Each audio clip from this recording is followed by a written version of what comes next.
member-elect, Chairman addressing the clerk, shall propose a person to the addressing the clerk as the Speaker shall propose a person and shall move that the person as the Speaker chair of this House as Speaker and shall move that the person which motion shall take the chair of this House without debate or remarks. Which motion shall be seconded? I move without debate or remarks. That Honorable Alban, the Chairman, I move that Honorable Alban Sumana Kingsford Bagbe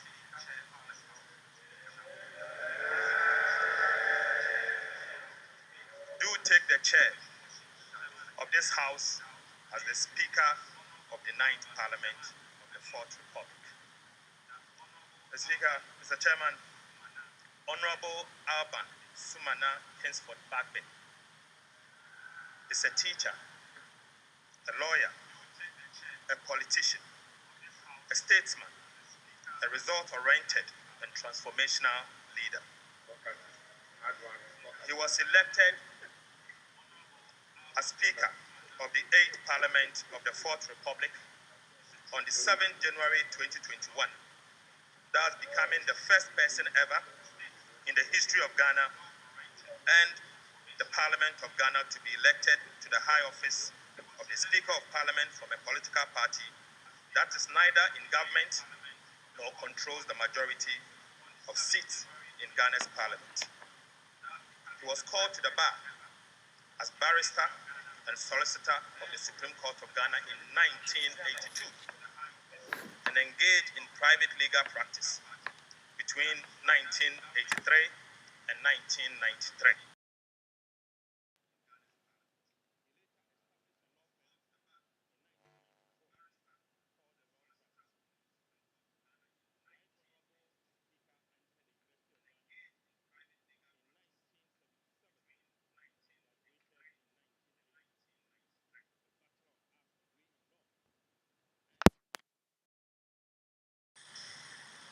He proceeded to the Ghana School of Law in Accra, where he was called to the bar and became a solicitor and advocate of the Supreme Court of Ghana.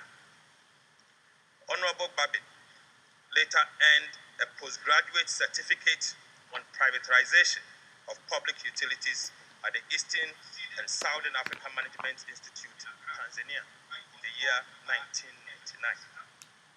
He also has an executive master's in governance and leadership from the Ghana Institute of Management and Public Administration, JIMPA. Right Honorable Bagbin entered Parliament on the ticket of the National Democratic Congress in 1993. He won 7 consecutive parliamentary elections. He was Speaker, Right Honorable Speaker, decided not to contest as a Member of Parliament at the end of his term of the 7th Parliament of the 4th Republic in the year 2021. He was elected Speaker of Parliament of the 8th Parliament of the 4th Republic of Ghana. Within these years, spanning some 28 good years, Honorable Alban Kingsford Babin served on various parliamentary committees and chaired several of them. He served as the minority leader from January 2001, the position he held for 8 good years until he transitioned to the majority leader and leader of government business in the year 2009. Honorable Bagbin again served as the Minister of Water Resources, Works and Housing, and later the Minister of Health between 2010 and 2013. In 2014, he returned to the House as the majority leader and leader of government business for the second time. He was elected the second Deputy Speaker in January 2017 for the duration of the 7th Parliament. He was a member of the task force responsible for the President of Ghana's priority project in health, education, and transport from 2013 to 2017, famously referred to by Ghanaians as the 3 wise men. Right Honorable Speaker also served and continues to serve on several boards and international organizations.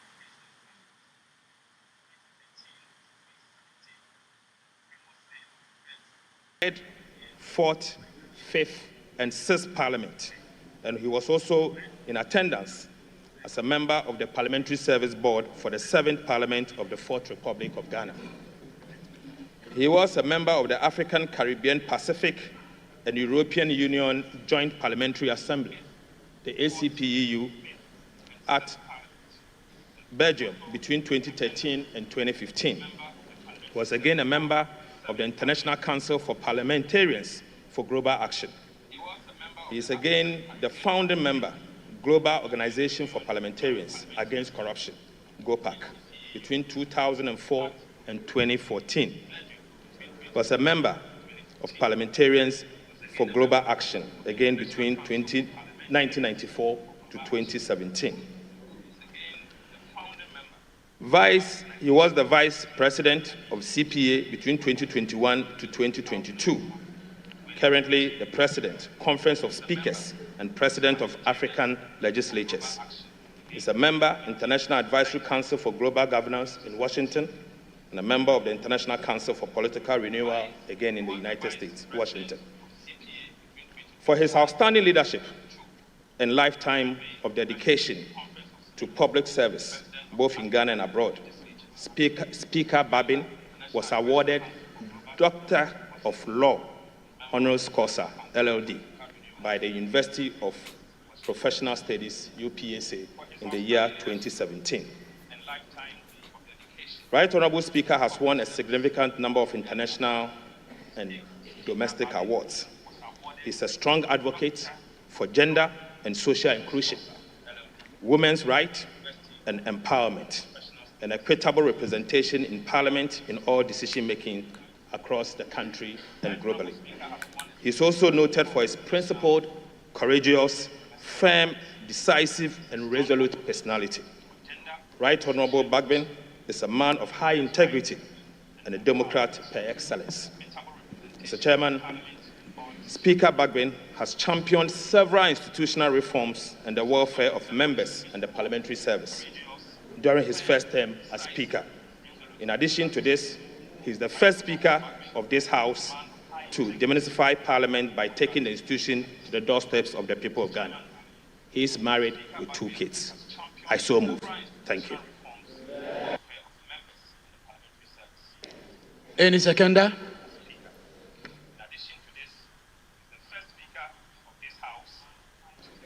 Now, Minority Leader.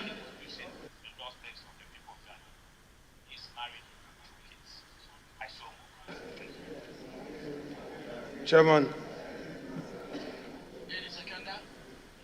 it is my distinct honor to rise to second this motion ably moved by my respected colleague, Dr. Kesil Atoba Fosu. But before I second this motion, before I second this motion, under the rules of this House, which secondment requires that there should be no need for remarks or debate, I shall address some preliminary matters before. Mr. Speaker, Mr. Chairman,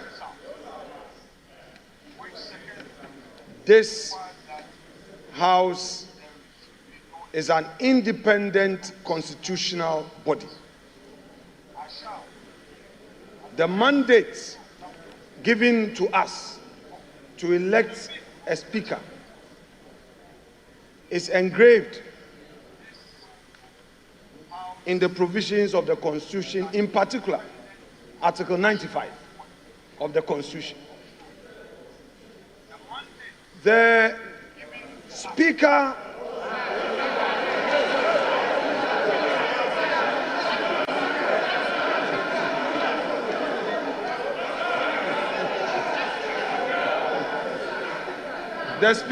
he hasn't.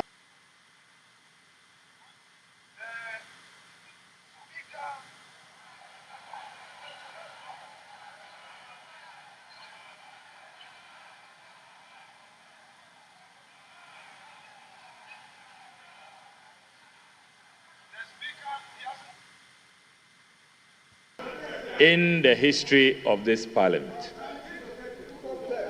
Our standing orders are very clear.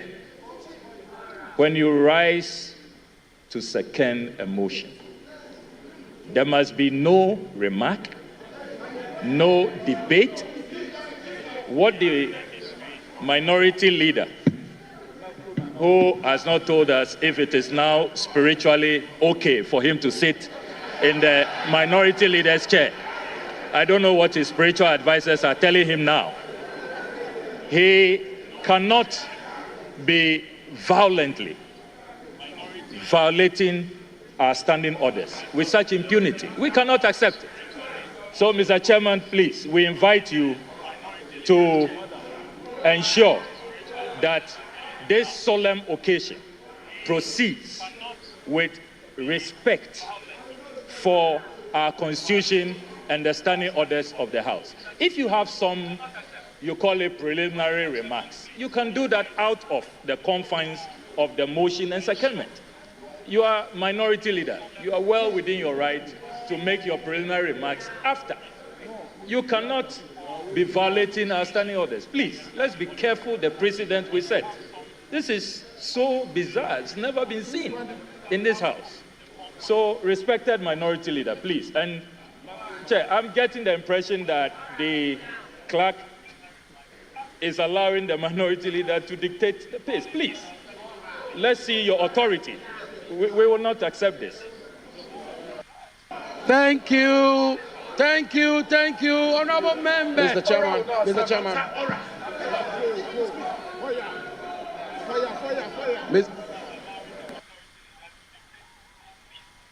Honorable members, thank you very much.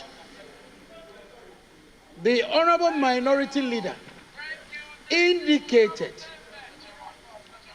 that he is aware of the rules of engagement regarding seconding the motion nominating the Speaker.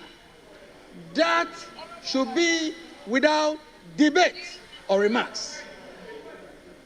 And I believe the honorable minority leader will do exactly so. Honorable minority leader, you may proceed without debate or remarks. Honorable minority leader, you have the floor. Please proceed. Mr. Speaker, I do not want to take issues with my respected colleague, Honorable Ablakwa. I will always want to respect his views. But I love debate, and I would want us to go into the issues. I kept quiet. You are impatient. I kept quiet for you. Let's have some decorum. Mr. Chairman, my practice at the bar is always a guide for me. I said I have a preliminary matter to raise. In law, Mr. Ablakwa, you pay attention. This is a matter of law. This is a matter of law. This is a matter of law. Law, pay attention. When Mr.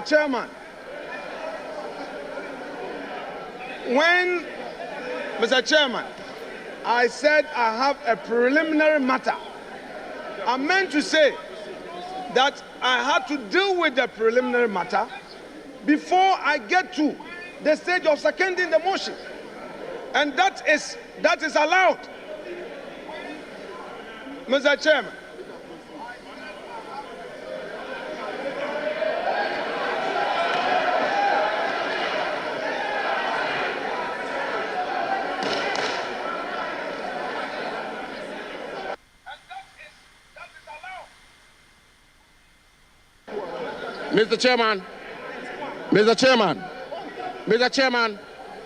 Mr. Chairman, this house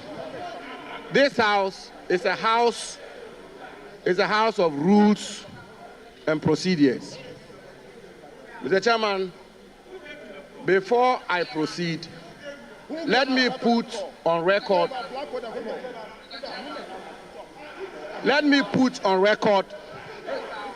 that the minority leader is a distinguished lawyer of repute. And indeed, Mr. Chairman, I will refer the House to the rules of this House, and specifically to Order 8, Rule 4. And Mr. Chairman did refer to it, which reads, with your permission, and I quote, that a member-elect addressing the clerk shall propose a person to the House as the Speaker of Parliament and shall move that the person, quote, do take the chair of this House as Speaker, end quote, which motion shall be seconded without debate or remarks, end quote. Mr. Chairman, my colleague, brother, and friend, the Honorable Okudzeto Ablakwa, made the point rightly that in seconding the motion for somebody to take the chair, one is not entitled to make remarks or debate. But Mr. Chairman, we all heard the venerable, distinguished, astute lawyer, minority leader, Honorable Afenyo Makin, loud and clear. Mr. Chairman, he said, and I quote him, before I second the motion, and end quote, before I second the motion. Mr. Chairman, he had not seconded the motion. And he did go a step further, Mr. Chairman, he did go a step further to say, before I second the motion, I would like to make some preliminary points. And so, Mr. Chairman, I will pardon my friend and brother, the Honorable Okudzeto Ablakwa. He is not a lawyer. And therefore, by a basic rule, Mr. Chairman, by a basic rule or canon of interpretation, even a lay person will appreciate that the distinguished minority leader is yet to second the motion, and therefore he's entitled to make the preliminary points he sought to make. So let the minority leader make those points. Thank you very much. Thank you, honorable members. Thank you, honorable members. Honorable members, we shall proceed with seconding of the motion. And honorable minority leader, please proceed. Brevity is the rules of the game. Mr. Chairman,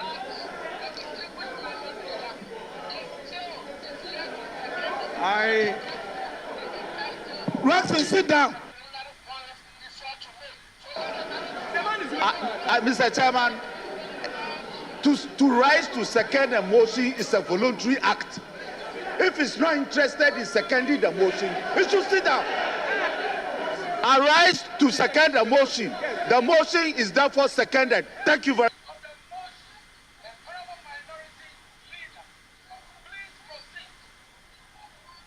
No. Which one? You are not serious. You are not serious.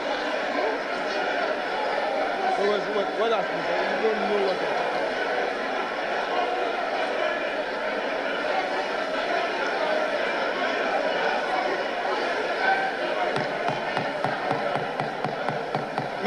Mr. Chairman. Honorable members, minority leader, just a minute. Would you kindly resume your seat, minority leader? Minority leader, I'll give you the floor. All right. Honorable members. Honorable members. Honorable members. Honorable members. Honorable members. The honorable minority leader was on the floor before the other honorable member interjected. The rules of the House. Honorable members. Honorable Minority Leader, please continue with the seconding of the motion. Please second the motion. Please second the motion. Mr. Chairman, our Constitution, Article 95, provides that there shall be a Speaker who shall be elected by members of Parliament from among persons who are members of Parliament or who are qualified to be elected as members of Parliament. Mr. Chairman, I have in my hand a statement issued by the office of His Excellency John Dramani Mahama, titled President-elect Mandate NDC Parliamentary Leadership to nominate Right Honorable ASK Bagbin as Speaker of 9th Parliament. It reads, the President-elect, His Excellency John Dramani Mahama, has in consultation with the National Executive and Parliamentary Leadership of National Democratic Congress, mandated the nomination Mr. Chairman, of the Right Honorable Abansuman Kingsford Babi as Speaker of the 9th Parliament of the 4th Republic. Mr. Speaker, Mr. Chairman, this letter is signed by Mr. Felix Ofosu, Kwachi Ofosu, as Special Aide. Chairman, the preliminary issue I'm raising is to the effect that the nomination Mr. Chairman, only requires the consent where from of that the letter? person to be nominated. Where from that letter? That letter, where is it from? Situation where It must not be tolerated. that the Where from that executive letter? now directs that a Where from that member letter? should nominate would make this arm This of is the government House of Records. an Where from that appendage letter? of the executive. Mr. Chairman, No, where from that that letter? is the objection that I have. Having made that point, Where from that letter? I need, Mr. Chairman, to also draw your attention You see, Sammy, to the fact you have that been vindicated. in 2001, Jethro, 7 January, when Is Right this Honorable seconding the himself, motion? as minority What leader, are you doing? was seconding the motion ably moved by J.H. Mensah for consideration of Alajete as the Speaker. These were his observations, and I read from column 4 of the Hansard of 7 January 2001. I quote, ASK Bagbin, NDC, Nadole North, as he then was. He says, Mr. Chairman, I rise to second the motion urging this House to accept the nomination of Mr. Peter Alajete as Speaker of the 3rd Parliament of the 4th Republic. He goes on to say, Mr. Chairman, in doing so, however, I would want to register the displeasure of the minority side on how this issue has been handled. Mr. Chairman, it is part of the rules of democracy for us to be heard. I am not opposed to the motion, but my concerns must register for Hansard. And the man that we are proposing for the high office of Speaker himself has set a precedent where in seconding Alajete, the chair allowed him to raise his concerns. Let us tolerate each other. I am here with his own records. Mr. Chair, my contention basically is that in view of the improper consultation, from the majority side in this matter, and in view of the fact that, Mr. Speaker, the executive in a public statement is directing is directing the Honorable Majority Leader to nominate a person. I hold the view that Honorable Minority Leader. No, I have to come in. Jethro, there is no any executive. Honorable Minority Leader. There is no any executive. Minority Leader. Honorable Minority Leader. There is no any executive. Honorable Minority Which Leader. executive? Honorable Minority Leader. Weapon. There is no executive. Recognize honorable members' intents. But let me make a point. Honorable Minority, I am the chair of these proceedings. Let me make my point. Honorable Minority Leader, there are extraneous matters which I believe should not be part of this process. You were to second the motion. The other information you were tendering, the other information you were providing, is not an information which is before this House. It is not part of the process for consideration for nomination of the Speaker. So, in seconding the motion, these matters ought not to have been brought to the floor of the House. Let me make that point. In doing so, I recognize Honorable Muntaka. Please.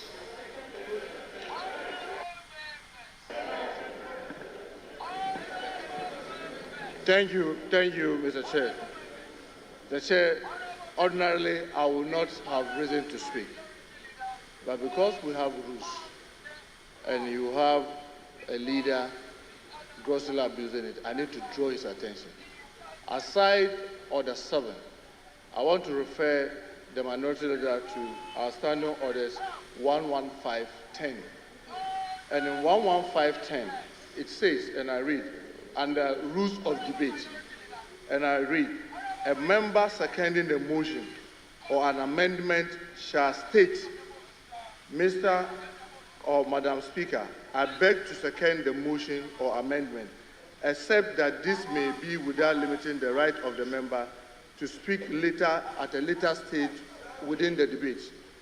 Most importantly, Mr. Chair, 11, it says, a mover of a motion or amendment may speak in support of the motion, but subject to these orders, no further, and that's where the emphasis is, no further debate is allowed until the motion or amendment has been seconded. So while you are saying, yes, it's within your right as a member, and even when you go to Order 8, after seconding and the motion is taken, before the Speaker is called to take the chair, the Standing Order allows a member to get up and make other comments before that chair. So all we are saying is that in what you are doing, you are abusing the rules. You can second the motion, let the motion pass.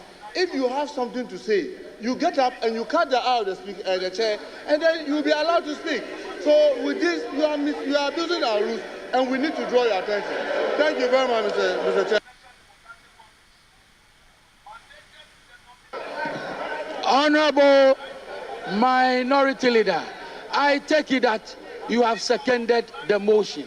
If you haven't seconded the motion, Honorable Minority Leader, you will second the motion. You will not proceed on any other matter apart from seconding the motion. So long as I remain the chair of these proceedings, you will not do any other thing apart from seconding the motion.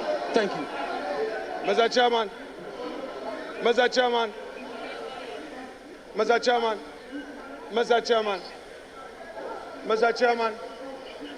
I have heard Honorable Muntaka. I disagree with him, but I'll reserve that for another day. Mr. Chairman, with the greatest respect to you, Mr. Chairman, with the greatest respect to you, a preliminary matter is a preliminary matter. Having raised them, Mr. Speaker, Mr. Chairman, having raised them, I shall proceed, therefore, to second the motion moved by my legislator colleague.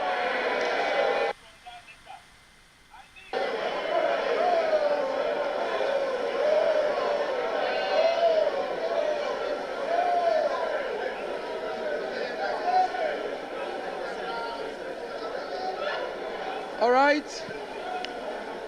The motion for the nomination for consideration for election to the office of the Speaker has been moved and ably seconded. Earlier, I drew attention to the relevant provisions of the standing orders, which requires a consent letter from the person nominated. Let me indicate, I have in my hand a consent letter addressed to the Clerk to Parliament, Parliament House Accra. Attention, Mr. Ebenezer Ahuma Jetro. Written consent to be nominated as the Speaker. Pursuant to Order 7.2 of the Standing Orders of Parliament, I hereby consent to be nominated to be elected as the Speaker of the 9th Parliament of the 4th Republic. Your cooperation is highly solicited. Signed, Right Honorable Alban Sumana Kingsford Bagby. So we have the consent letter. Having secured the consent letter,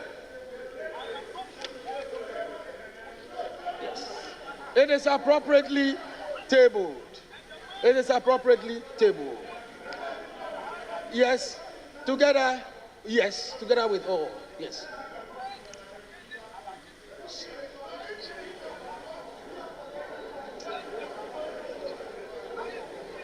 All right. Thank you very much, honorable members. At this time, I want to find out, is there any other nomination? No. All right.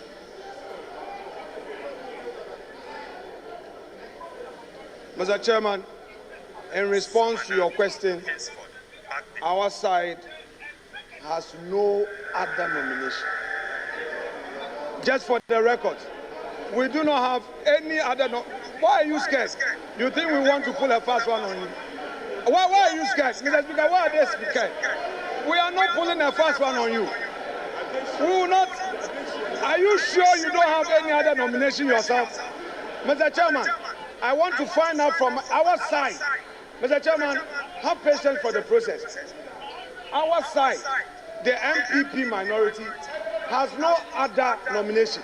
But we want to find out from the backbench whether they have any other nomination. They should tell us.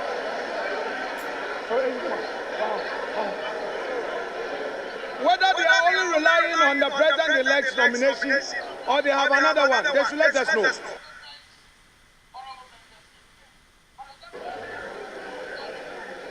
There be no other nomination. I hereby duly declare Alban Sumana Kingsford Bagby as having been elected.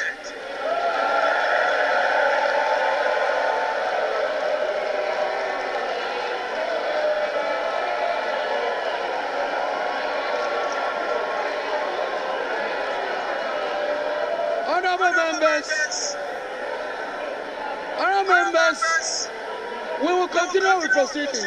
I very humbly resume your seats. Honourable members, please resume your seats.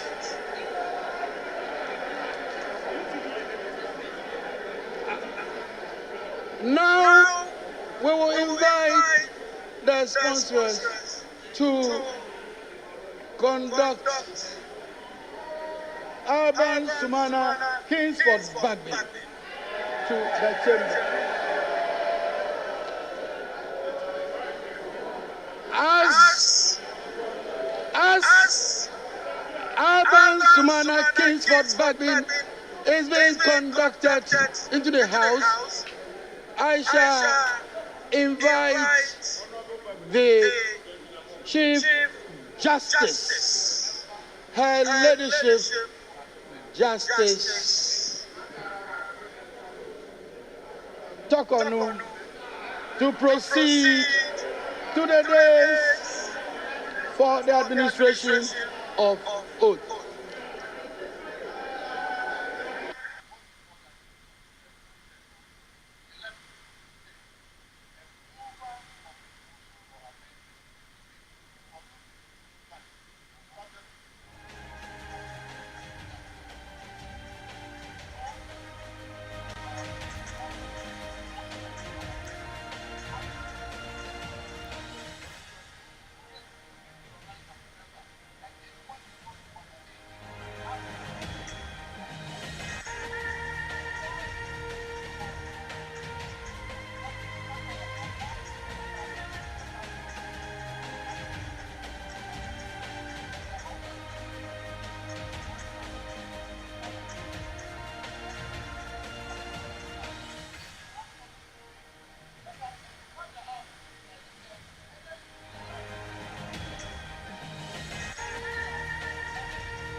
Channel 1 Television. We're bringing you live pictures from Parliament. The 9th Parliament of Republic is sitting as we speak. They are electing a new speaker to govern the affairs of this legislature for the next 4 years. And as you just saw in your pictures, the Right Honourable Speaker of the 8th Parliament has been renominated, and that renomination seconded by the minority side. And the House is currently waiting for the sponsors of the motion inviting the House to have Speaker Bagbin put back into the chair. They're seeking to conduct him into the chamber. They would do that for the Chief Justice of the Republic, Esaba Tokonu, to do the official ceremony of having to lead the oath ceremony, which is required by the provisions of both the Standing Orders of Parliament and then the Constitution of the Republic. It is only after that that the Speaker can move on, or the new Speaker can move on to perform the role of Speaker of the Republic. Mind you, these provisions in both the Standing Orders and then also the Constitution of the Republic are cardinal, because as you do know, the Speaker is the third in line to the throne of the presidency, so that you can see presently the Chief Justice of the Republic is walking into the chamber of the House together with the husband, Mr. Tokonu, and you can also see the Judicial Secretary being part of what is happening there in a one handshake now with the Clerk to Parliament, Ahuma Jetro. And I must say that it is only when the Speaker takes the necessary oath that he would be made to assume the role of Speaker of the Republic. And that effectively puts him in readiness to assume the role of acting president, if you like, pending the inauguration of the president-elect together with the vice president-elect of the Republic. So as you can see in your pictures, members of Parliament are currently waiting for the Speaker to be conducted into the chamber in order for the official oath to be sworn, and for him to in turn swear members elect of Parliament into office, and then there will be the election of the first and second deputy speakers of Parliament, and then we'll hear formal communication, which will be the acceptance speech of the Speaker before the House would subsequently hear from the minority leader and then the majority leader before proceedings will be suspended, only to be reactivated later in the day at the Black Star Square, where the House will be sitting or resuming sitting in order to allow for the inauguration of the president-elect and then also the vice president-elect of the Republic. And I'm talking about John Dramani Mahama, who is returning after an 8-year hiatus, having been voted out in 2016. And you can see the Right Honourable Speaker Albert Bagbin, Speaker of the 8th Parliament, currently an ordinary citizen, just having been re-elected Speaker, moving into the chamber to take the necessary oath of office before performing the functions of Speaker of the 9th Parliament of the 4th Republic. He is in suit. So that's some interesting sounds we are seeing from Parliament House.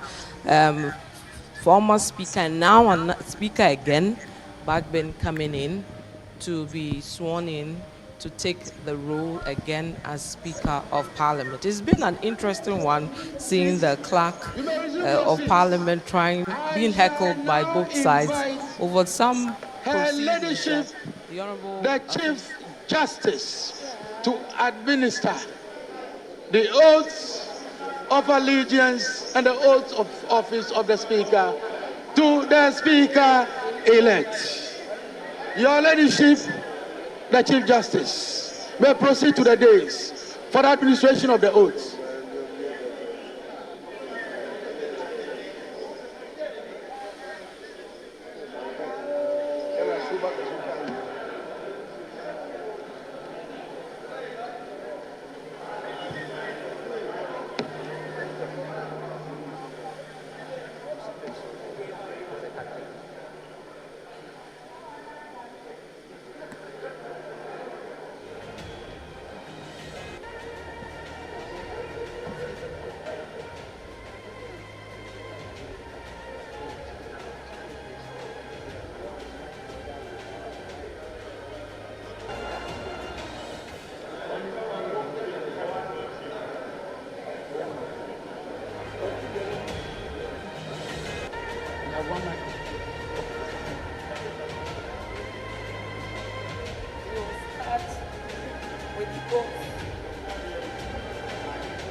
Honorable Speaker, we will start with the oath of allegiance. You kindly say after me. I, Alban Sumana Kingsford Bagui,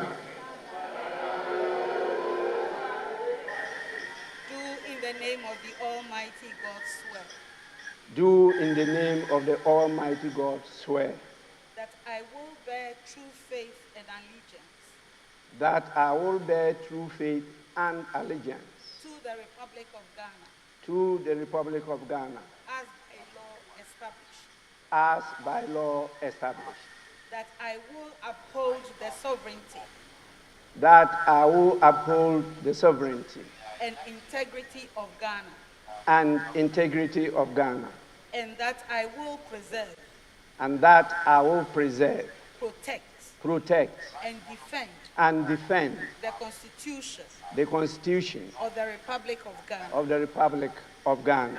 So help me God. So help me God.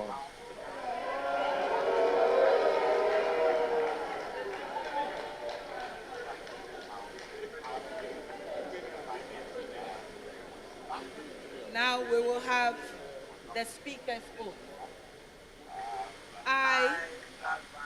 I, Alban Sumana Kingsford Bagui, do in the name of the Almighty God swear do in the name of the Almighty God swear that I will bear true faith and allegiance that I will bear true faith and allegiance to the Republic of Ghana to the Republic of Ghana as by law established, as by law established, that I will uphold the integrity that I will uphold the integrity of the Republic of Ghana, of the Republic of Ghana, that I will faithfully that I will faithfully and conscientiously and conscientiously discharge my duties as Speaker of Parliament,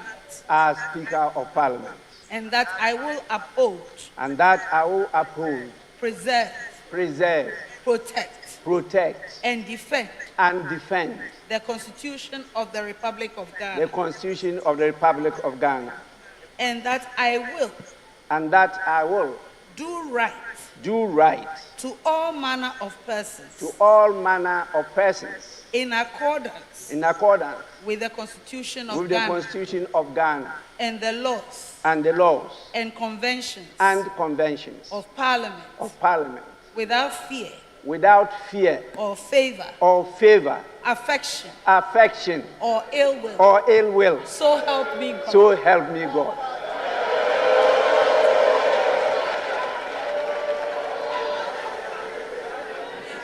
Ayiko.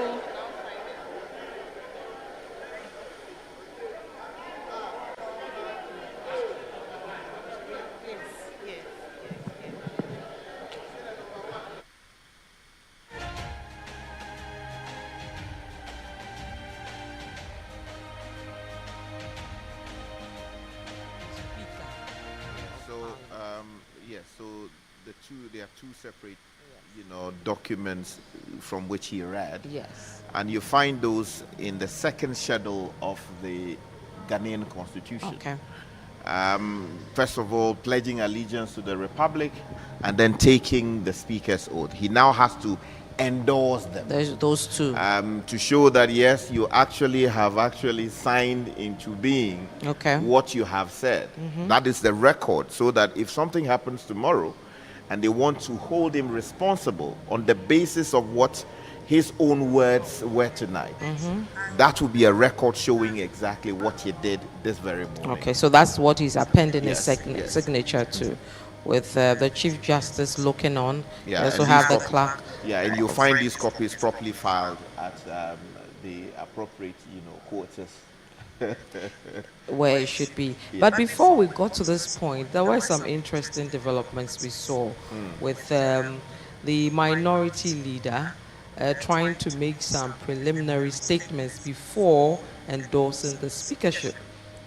Yes, so the minority leader, if you heard him, was simply seeking to replay what the Honorable Bagben did in 2001 when the nomination was made of Peter Alajete, who had just, moved from being the chairman of the MPP to becoming a nominated candidate for the position of Speaker. Yeah. And in that year, the Honorable Bagben, who had just been elevated to become the minority leader, was raising concerns about how the process was handled.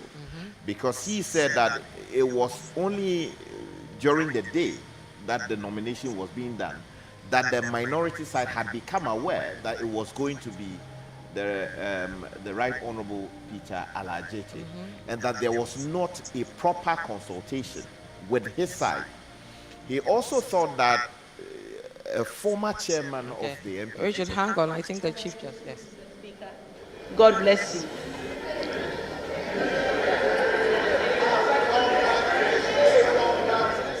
So from here, what next? We see the Chief Justice moving on, going back to her seat, and then we're seeing, take us through what we're seeing now in terms of procedure. That is the ceremonial robe of the Speaker. When we transition from being a colony of the folks from Britain, they left us with what they were using as the symbol of the Speaker's authority. If you watch what happens in the House of Commons in the UK, from which we copied a lot of our rules, this is how the Speaker would normally dress to preside over proceedings. Right. So when they left this with us. Okay. You will note that Speaker Bagben, during the course of his speakership, the last time around, modified how the Speaker should look like in the eyes of the people of Ghana. That's and also right. during proceedings of the House. You saw him in the Avekete.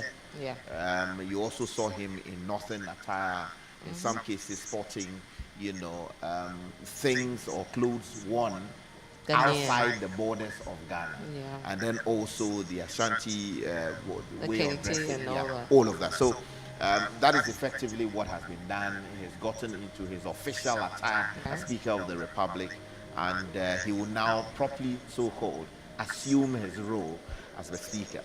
All right, so let's listen to him. Honorable members, order.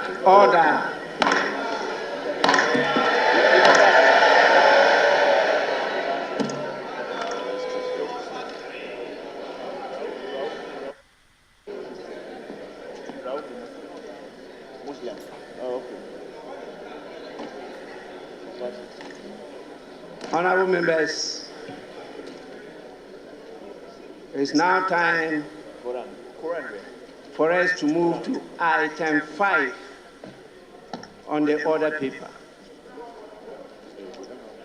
Right Honorable Speaker delivers acceptance speech.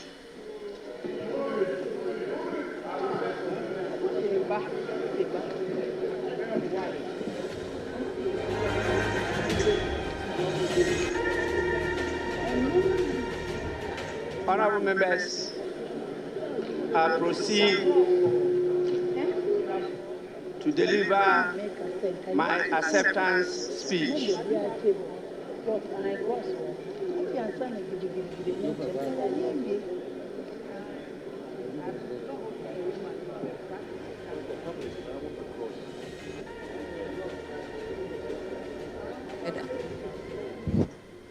They're now going to swear in the MPs by the Speaker, right? Or what? Your Ladyship, the Chief Justice, Mrs. Gertrude Araba Isaba Saki Tokunu, Honorable Members of Parliament elect, Your Excellencies, Speakers, and Presidents of legislatures present. I'm aware we have a number of them with us today. Your Excellencies, members of the diplomatic corps present, our most revered spiritual and traditional leaders of the country, chairmen and executives of political parties present, distinguished invited guests, ladies and gentlemen. It is with great humility that I accept the high and privileged office of the Speaker of the 9th Parliament of the 4th Republic of Ghana, having had the same honor to be Speaker of the 8th Parliament. I am grateful to the Almighty God for His grace and mercies for me to achieve this rare feat. To Him be all the praise and honor. Honorable members of Parliament elect, I am very grateful for the privilege and confidence you have reposed in me to be Speaker and to head this honorable House once more. I also express my gratitude to the President-elect, His Excellency John Dramani Mahama, for the trust and confidence in me and my leadership of the House, and for recommending my candidature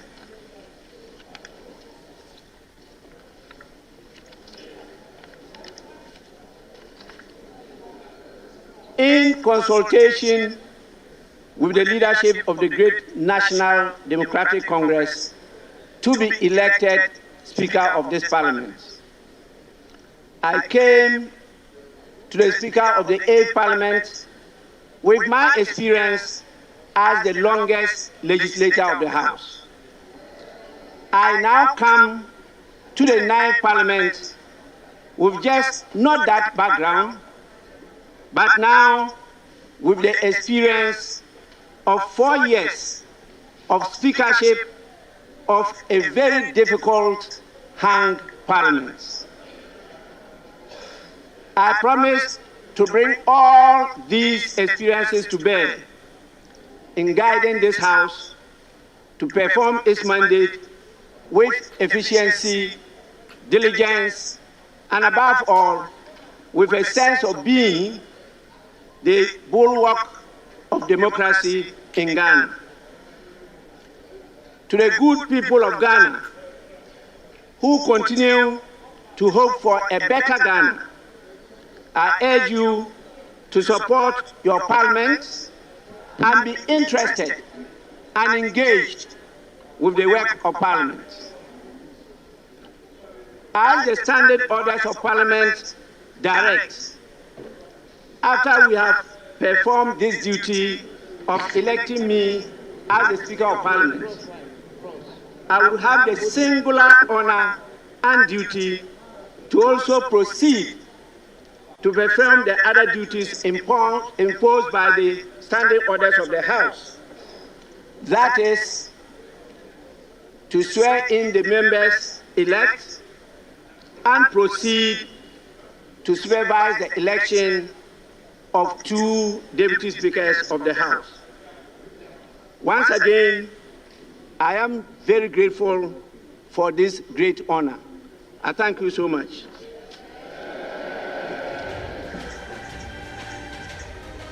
Honorable members, we now proceed to item 6 on the order paper. Taking of oaths.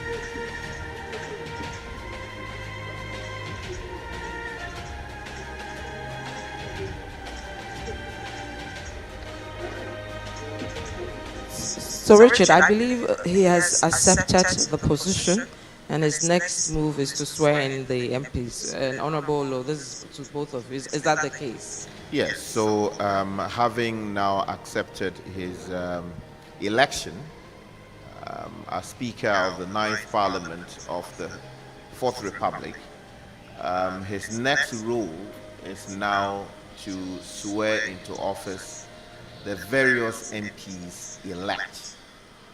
That would then mean the House is now ready to elect a first Deputy Speaker and then subsequently a second Deputy Speaker, after which there may be comments from both sides of the House.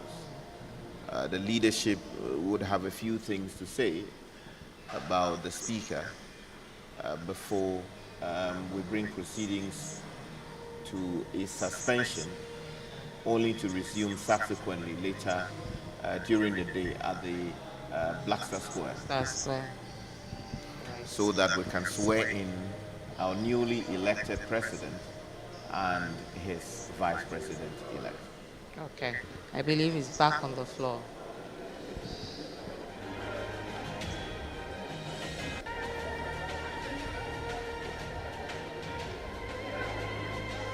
Appears to be holding him up now. Well, you know, the various MPs have to sign their names into the oath document that has been shared. And then also they have to be given the appropriate symbol or religious symbol that they intend to use for purposes of taking the oath. Yes, okay. Because if you are Muslim, you don't have to take the Bible. Yeah. If you are from the traditional... Well, what do they give them? Oh, no, you do have a message. Okay. But I realized he used the Catholic one. That's to mean the speaker is Catholic. Is that the case? He's Catholic, so you saw him with a cross. Yeah. Generally, all others would take the Bible, generally, unless you have a particular reason to want to basically raise your hand and do that. And then also, if you are Muslim, you go with the Quran.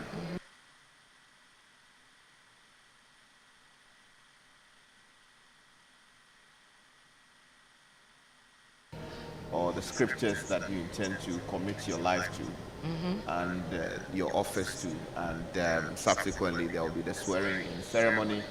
You can see the families,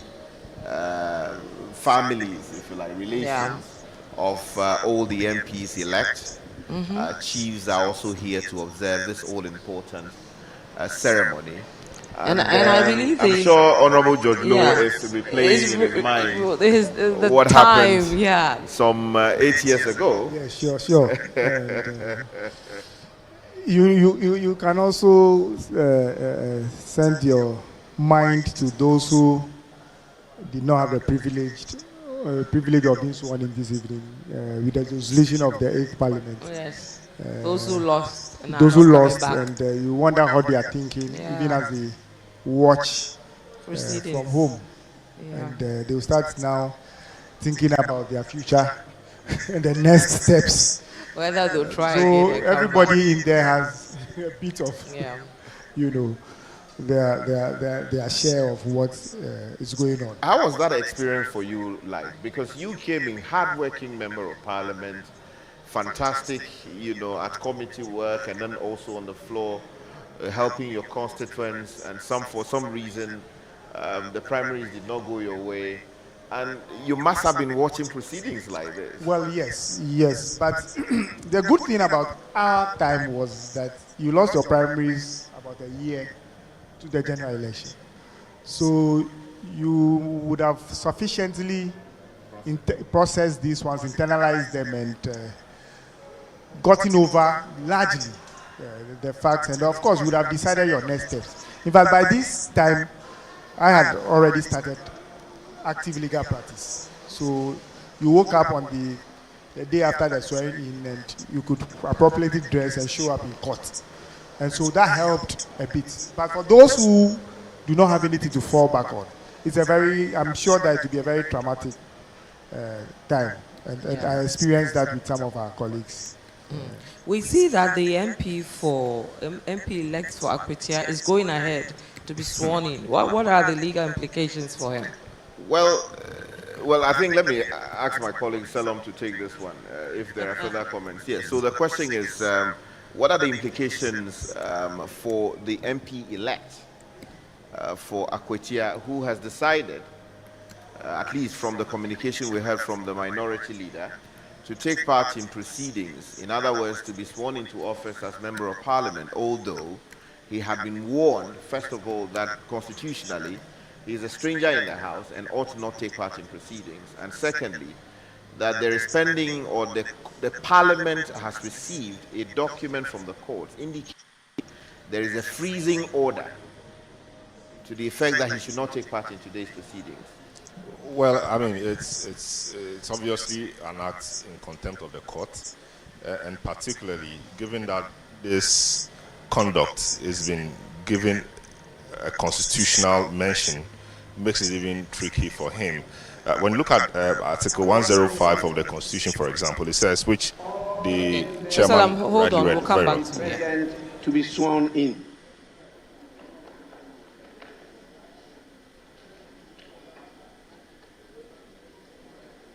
I notice a number of members have moved out of the chamber. And if you are not sworn in, you remain member-elect.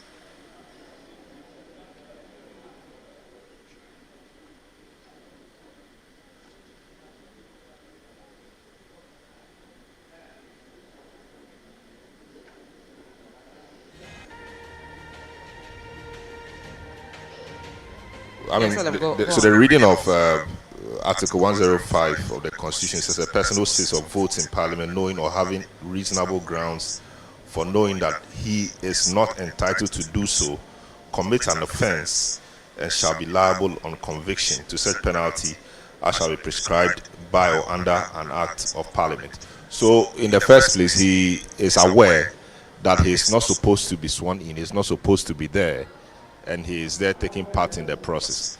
You know, so that is quite clear. Beyond all of this, you know, it is contemptuous for the court, and the court has its own ways of punishing or sanctioning acts like this.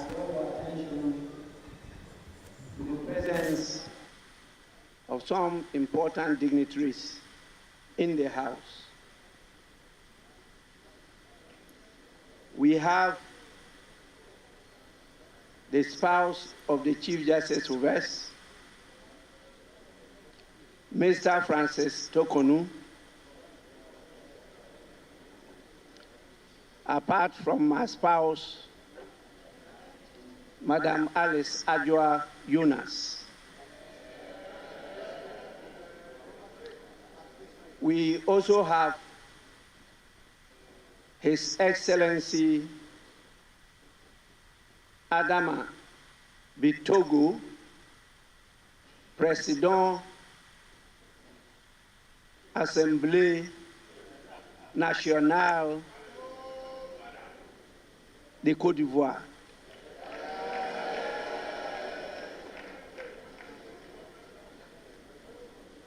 As you know, he's a very dear friend and brother of mine. You are most welcome. We also have the Right Honorable Nabekun, Speaker of the Liberian House of Representatives. We have His Excellency Fortune Zifamia Charubira, Speaker of the Pan-African Parliament. We have Honorable Ajaratu Traore Coulibaly, Second Deputy Speaker of the ECOWAS Parliament.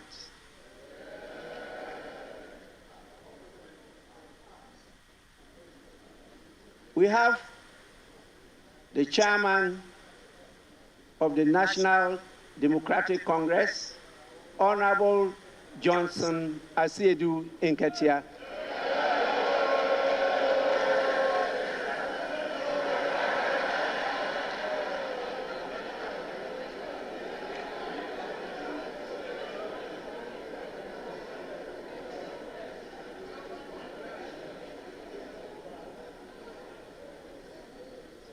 He is ably supported by the General Secretary of the National Democratic Congress in the person of Honorable Fifi Fiavi Kweti.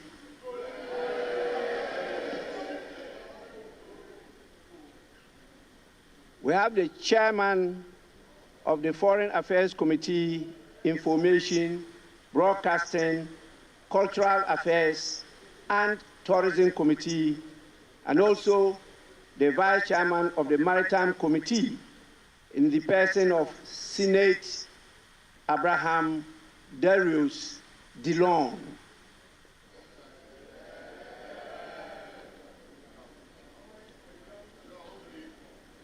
I'm sure you can see the galaxy of our kings, our queens, our queen mothers in the public gallery.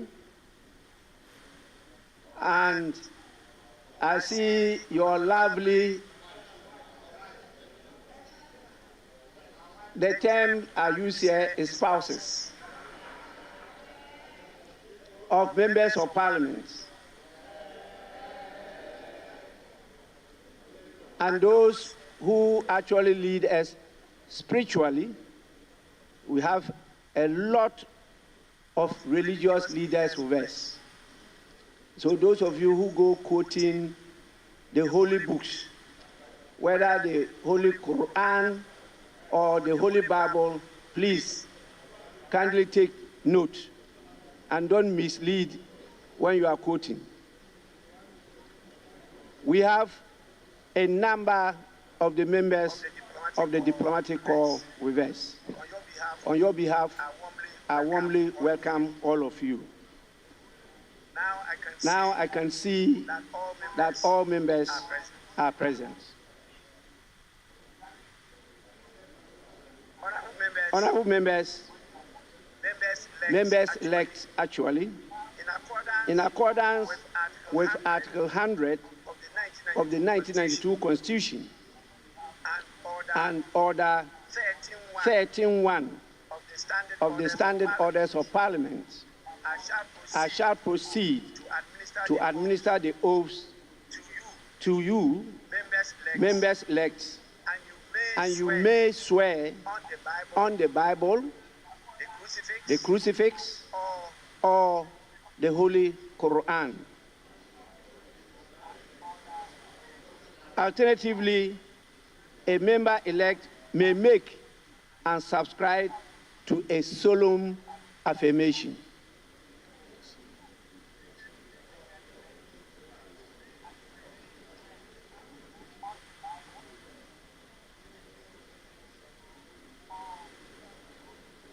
May I now kindly request members-elect to rise in their seats.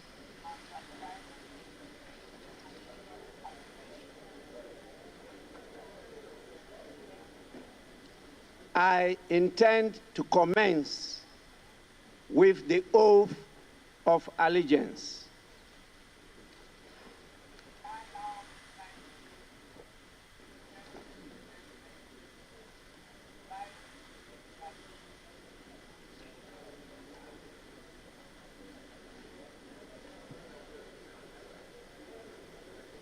Honorable members-elect, you shall repeat after me. I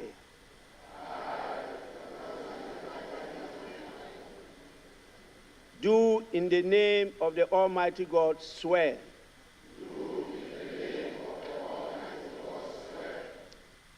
that I will bear true faith and allegiance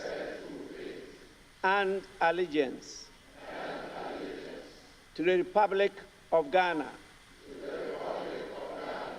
as by law established, that I will uphold the sovereignty and integrity of Ghana, and that I will preserve, protect, and defend the Constitution of the Republic of Ghana. So help me God.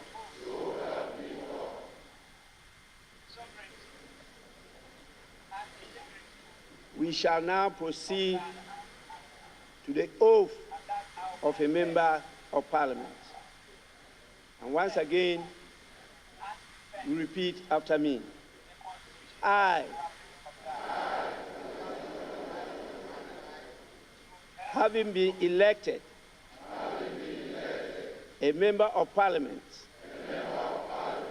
do in the name of the Almighty God swear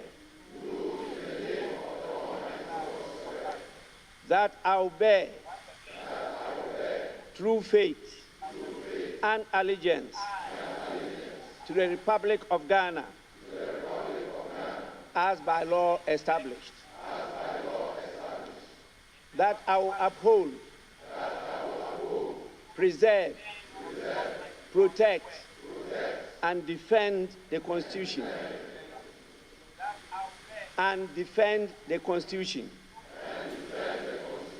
of the Republic of Ghana, and that I will faithfully and conscientiously discharge the duties of a member of Parliament. So help me God. Honorable members, you may now resume your seats.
Honorable members, you may now resume your seats. Please resume your seats.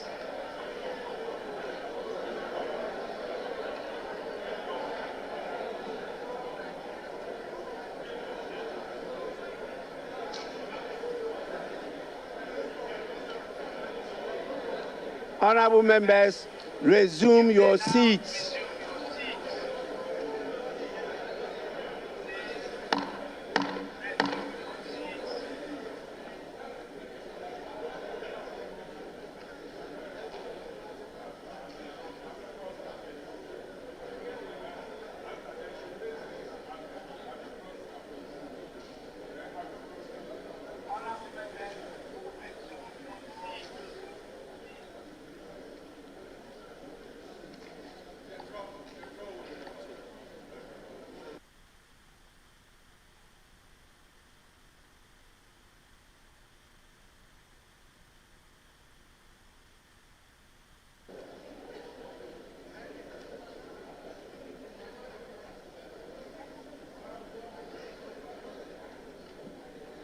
Honorable members, before I congratulate all of you on the assumption of office as members of Parliament, it is important I remind you of the crucial role of political leadership in development.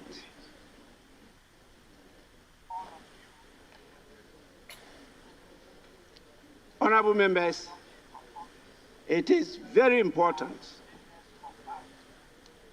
for you to keep uppermost in your mind the crucial role of political leadership in the process of national development. Society develops or fails to develop depending on the extent to which its political leadership is intelligent, creative, skillful, committed, and has the capacity to enlist support, induce loyalty, and to inspire confidence. Today, we are now the political leaders of Ghana. And this onerous responsibility rests with us. I know together we can do it. We have no alternative than to coalesce together to develop Ghana. With this, I thank you for your patience and attention.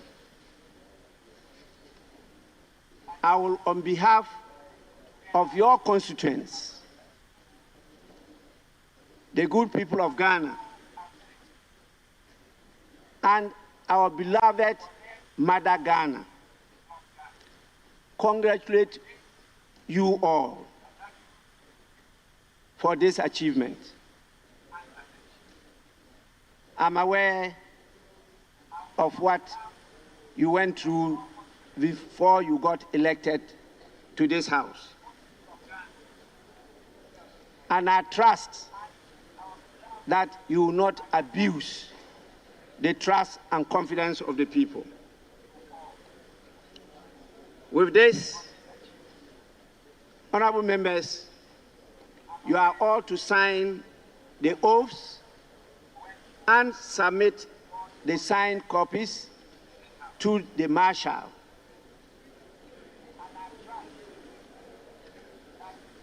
Please, you can do that now or later.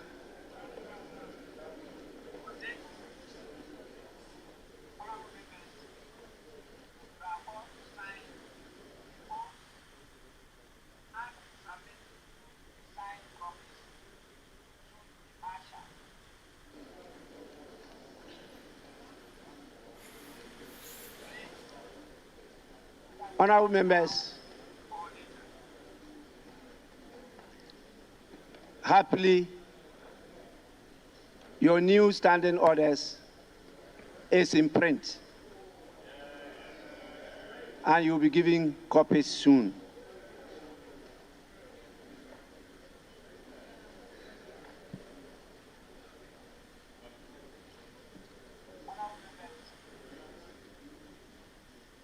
May I now have the guidance of the leadership of the House, whether there's any more item for us to take, or we should call it a ninth.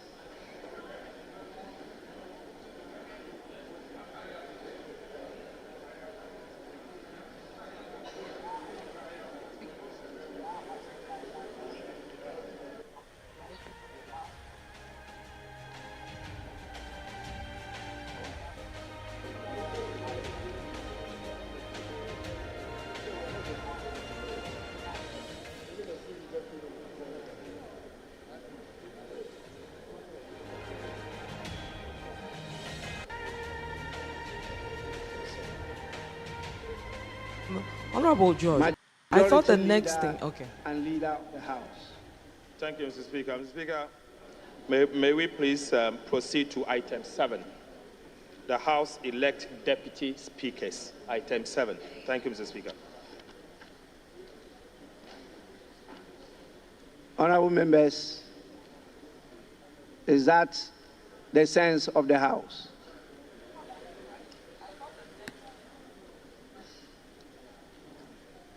We shall now proceed to item 6, to elect the 2 deputy speakers of the House. Any nominations?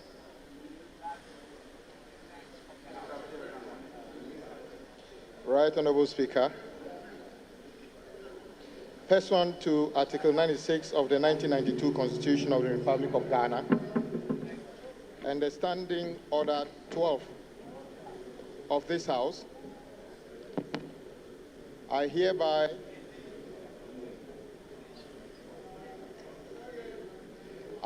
nominate Honorable Bernard Ahiafor for consideration by this August House as the first Deputy Speaker of this Parliament. Mr. Speaker, Honorable Ahiafor is a distinguished lawyer with 23 years of experience at the bar. He is currently an NDC Member of Parliament for Akachi South constituency. In the 8th Parliament, Mr. Speaker, he was a respected member, ranking member for Constitutional, Legal and Parliamentary Affairs Committee. Mr. Speaker, Honorable Ahiafor comes from Atijive in the Akachi South municipality in the Volta region. Mr. Speaker, Honorable Ahiafor was born on the 6th day of February 1973, so he's over 52 years today. Mr. Speaker, I so move.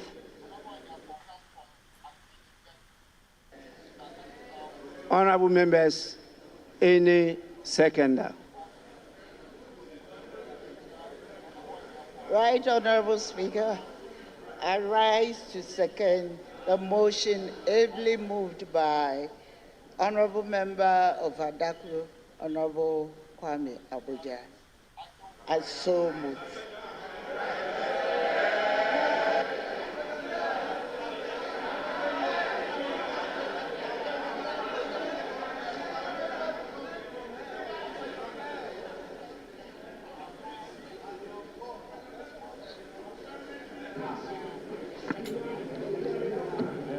I hope, honorable members, honorable members,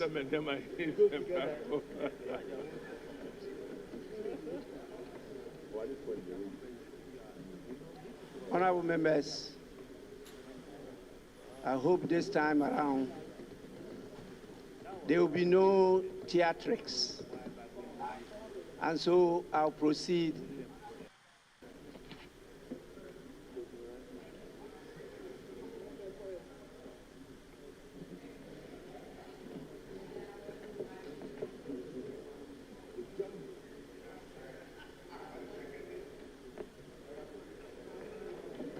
Honorable members, the motion has been moved and seconded. I proceed to put the question.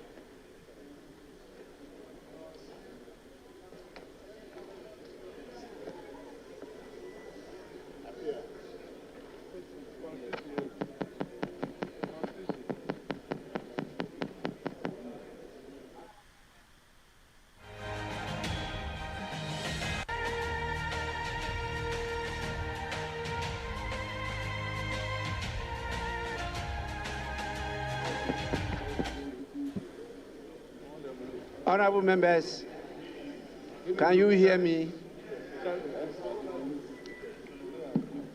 Honorable members, there being no other nomination, I proceed to declare Honorable Bernard Ahiafo, Member of Parliament for Akachi South constituency, duly elected as the first Deputy Speaker of the 9th Parliament of the 4th Republic of Ghana.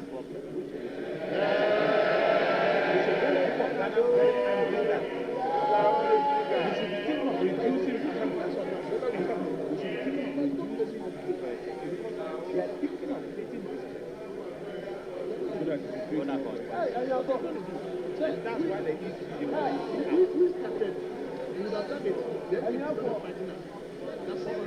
it's the same way. You should find it. I am for none of the show. I thought I can put now chance on one.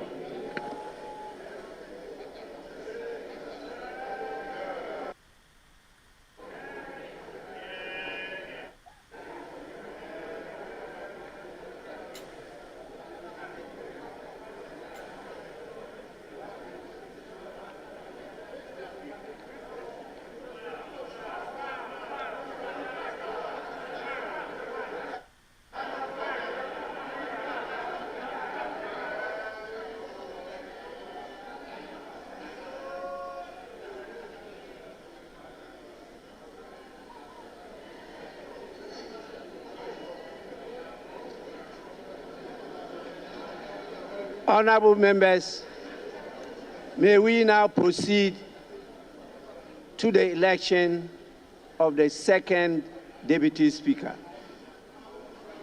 Any nomination? Yes. Speaker, I rise with respect to nominate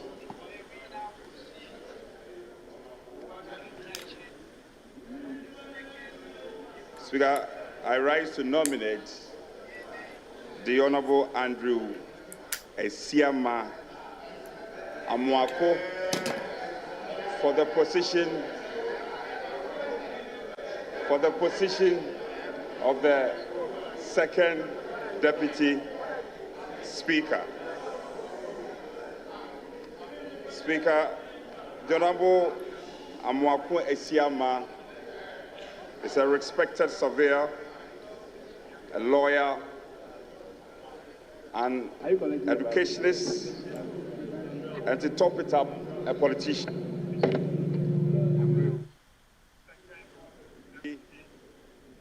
In environmental law, degree in conflict, peace and security. He also holds a bachelor's degree in land economy and law. Speaker, the Honorable Esiama is proudly married with 5 children. All of us, most of us in this chamber can testify that in the 8th Parliament, the Honorable Esiama has played the role of deputizing you on many occasions, especially occasions where the House has come to some form of tension. He has dispensed his job and himself creditably. Speaker, let me also say that I have in my hands a letter of consent of the nominee. And so I shall rely on this, and without adding more, I so move. Speaker, I'm grateful.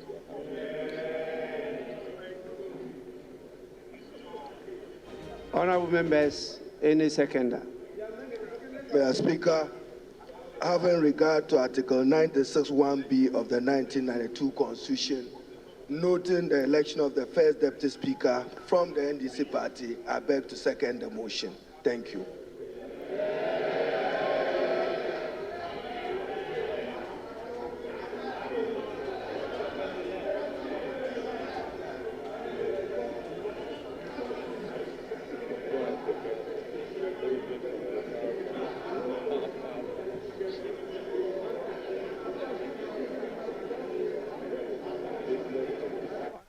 Yes.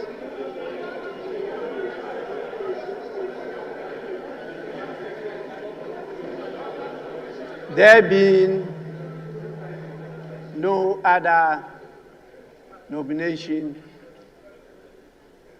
I proceed to declare Honorable Asiema Andrew Amoako, Member of Parliament for Formina constituency, duly elected as the second Deputy Speaker of the 9th Parliament of the 4th Republic of Ghana.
Honorable members,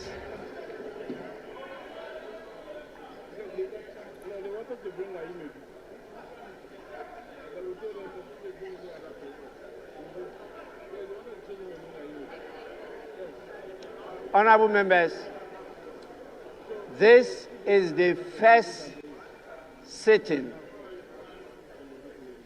of the first meeting of the 9th Parliament of the 4th Republic of Ghana. So I understand, but let it be known that it's unparliamentary to clap in plenary sessions of this House. You don't clap. You say, yeah, yeah. You have to control your emotions.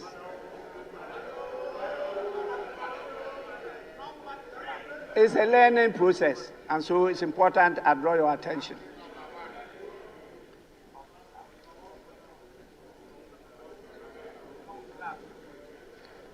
Let me now happily bring to your attention that the people who made me possible to get to these heights have come in their numbers from the beautiful constituency, the Nadolu Kaleo constituency in the Upper West region. And so I have a number of my hard-working constituents at the public gallery. I think it's important you thank them on my behalf for what they've done for all these years. I'm extremely grateful to all of them. Now, with your kind indulgence, I will proceed to suspend the sitting of the House to 10 in the forenoon, when we shall all reconvene at the Independence Square for another important activity. Honorable members are expected to be seated by 9 in the forenoon. Proceedings will commence at 10 promptu. With this, the sitting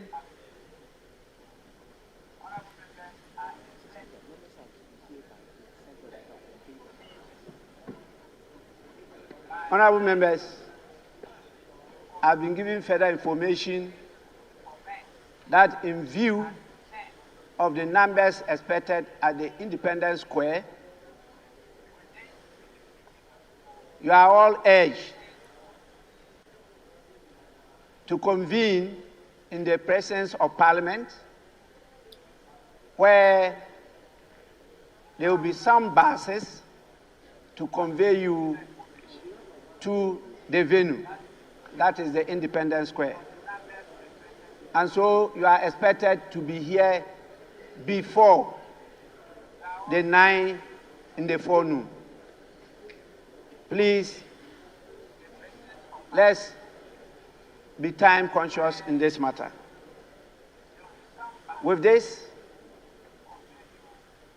I proceed to suspend the sitting, and that is the first sitting of the first meeting of the first session of the 9th Parliament of the 4th Republic of Ghana.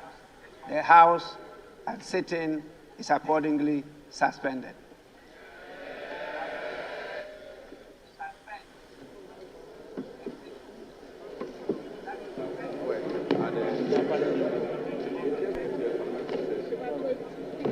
Proceedings have come to an end. Suspended, actually. Suspended, adjourned to tomorrow for the inauguration. It's not adjournment. This is suspension. Suspension, okay. Yeah. To tomorrow? No, today. So that's, okay, of course. We are, what am I thinking? It's like 11 or 10 o'clock at night. That's it's around, what's the time? 2:34, moving into 3. Yeah. So this morning has taken off, and at 10, we'll see them together with President-elect, and then the inauguration proper will happen of President-elect. But some interesting developments we've seen. We've seen the 2 people that will be supporting the Speaker to do the work. Is there any surprises there?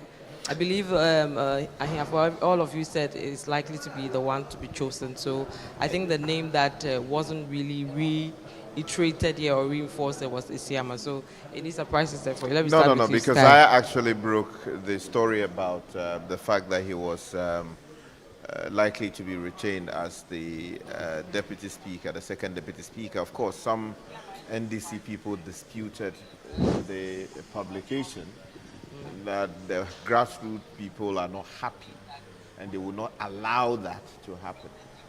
But look, I mean, this is Parliament. You cooperate with, each other.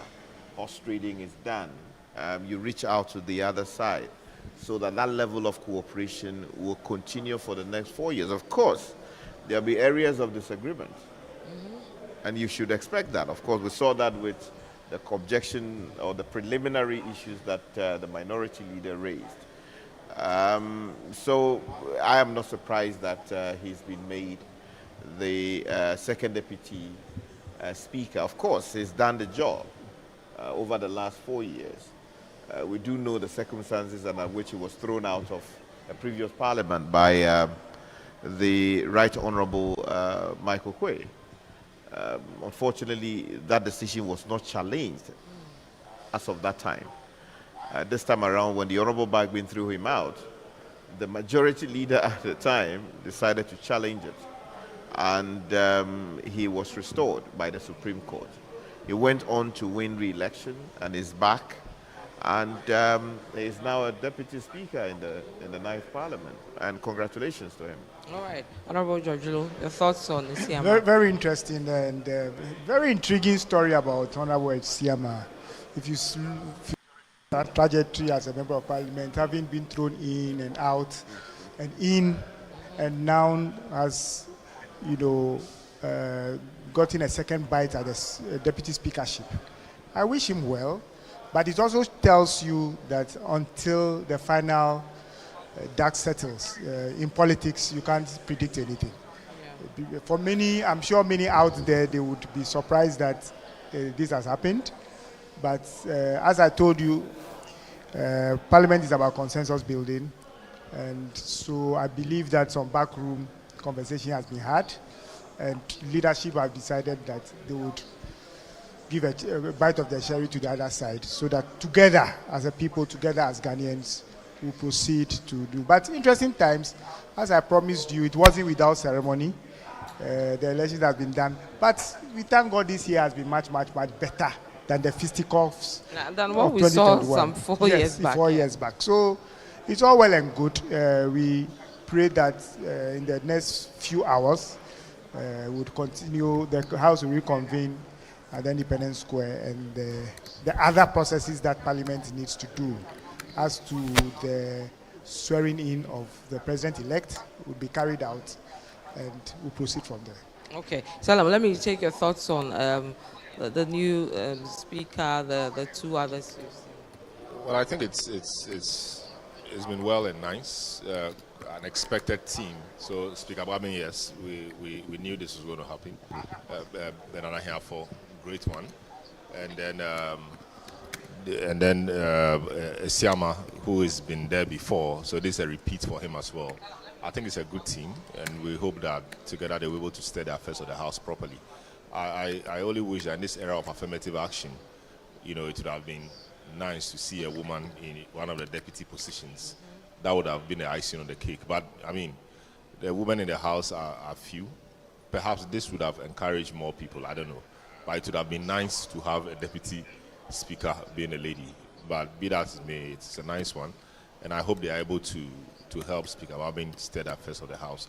Hopefully, there will be fewer acrimonies in this particular House, because they will not be haggling over numbers like we saw the last time. You know, last time we saw the Supreme Court having to decide what the fate of a deputy speaker was in times when that deputy speaker was presiding and all of that. All of those things happened because of the numbers. This time around, of course, it has come to stay. Deputy speakers will have to vote, but I'm not sure it will be a contentious matter anymore because that has been decided. So it's good. I hope that this parliament lives to the billing and does well, and that's what the Ghanaian.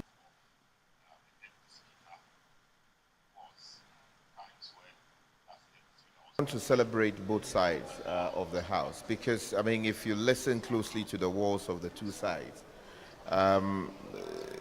there were hawks who were insisting that the deputy speaker position, second deputy speaker position, should not go to the MPP. Let's show them. They did it to us. You know, let's get at them and all of that.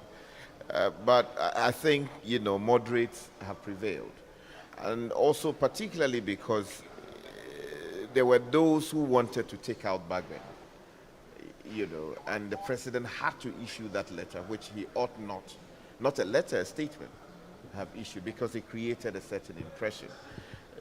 But I want to talk particularly about Bernard Ahiafo, because he occupies currently in Parliament a seat that was occupied previously by the Honorable Bagbin's deputy in the minority in those years, the Kufuor years, the Honorable Do Ajaho, who was then the Member of Parliament for the Avenor constituency, was Bagbin's deputy.